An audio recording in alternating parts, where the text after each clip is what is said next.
Konnichiwa, minasan. So this is the tradition of Japanese swordsmanship in Tenshin Ryu Hyoho. This is a martial arts school that I've been very interested in for a few years now, and I'm hoping I'll get to witness it in person in my trip to Japan. I hope you all enjoy my presentation. Tenshin Ryu Hyoho is a school of traditional Japanese martial arts. It was founded in the early years of the Edo period around 4 centuries ago.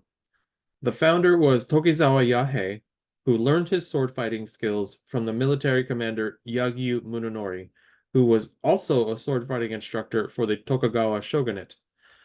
Under Munonori, Yahei was a part of a group of warriors known as the Kogan, who would support the shogun's clan from the shadows, i.e., espionage missions or assassinations. The translation for Kogan is wish for light, which means to pray for continued peace. With authorization from Yagyu Munonori, Tokugawa Yahei was to methodically organize over 200 sword fighting techniques. Taking from what he learned and from his own techniques, Yahei was allowed to form his own school, from which would be named Tenshin Ryu Hyoho. Now, Hyoho means comprehensive martial arts. In present day, the school Tenshin Ryu Hyoho teaches many techniques for different types of situations, which could include lying down, waking up, sitting, standing, walking, or running. Tenshin Ryu also teaches many forms of martial arts, not just Kenjutsu, which is the art of the sword. There is also Bato Jutsu, the art of drawing the sword, Sojutsu, the art of the spear, Kusurigama Jutsu, the art of chain sickle, and Yawada, the art of unarmed grappling, but that's to name a few. Now, while in modern day, you'll not see many duels to the death, the school lives on to this day, and they follow a philosophy known as Katsu Jinken.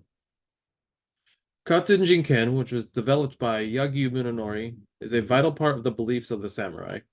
It was developed during a time of peace and is philosophy important for preserving that peace. Katsu Jinken simply is not a means of killing, but means of letting live. This doesn't mean to avoid combat per se, but consider the consequences of a duel. The training focuses on shallow cuts on specific points which are not meant to kill, but those cuts may result in your opponent possibly losing a finger, but it is better than losing a life.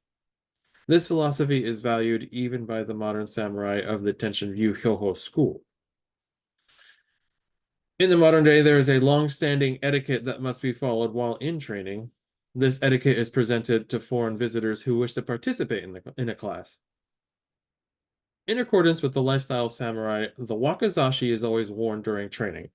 The wakizashi is the short blade, and if you've seen any mediums that have to do with samurais, you will always see it as the shorter blade sitting on the side, same as the katana. And having two blades on the side represents your title as a samurai. And when you wear it together, the wakizashi and the katana, it is known as daisho, which literally translates to big little.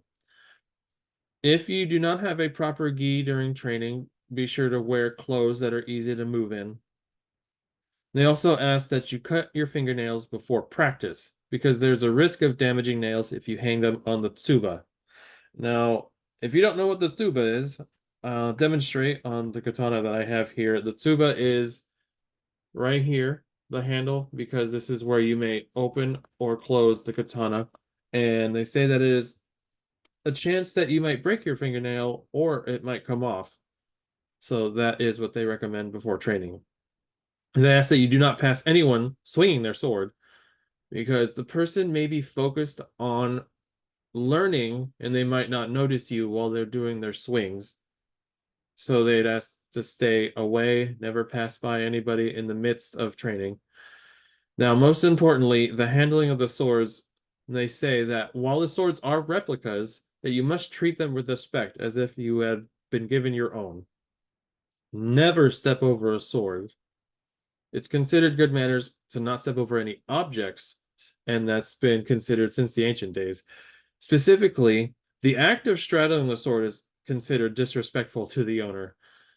And they asked you do not touch any weapon without the permission of the owner. They might find it uncomfortable for someone to touch it, and they fear it may get damaged in that process. Now, that was about it. And here's my information sources.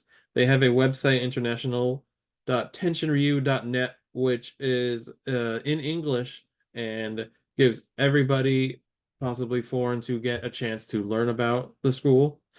And when I first learned about it years ago, it was from this YouTube video that was titled Tenshinryu Hyoho Bato Jutsu, with that number 1 right there. And it was published by an account called White Belt. So if you want to check that video out, it's pretty cool. They also have their own social medias because they like to keep up with everybody around the world who is interested in their school. So now before I go, I want to introduce you to a fun fact that I thought was pretty cool, considering I followed this school for a while. So the 10th Grandmaster, Kiwami Masakumo, pictured left, and the 11th Grandmaster, Ide Ryusetsu, pictured right, were consultants with Sucker Punch Studios' 2020 video game called The Ghost of Tsushima. Now, this is a video game where you play as a solo samurai, and it is based on the story of the Mongolian invasion of Tsushima. And you can imagine that, you know, the proper way to handle the sword was used. Any sort of history that they had that they can give to the company was very vital to how the game was played. Anyway, so that is my presentation. You all have a good day. Thank you very much. Arigatou gozaimasu.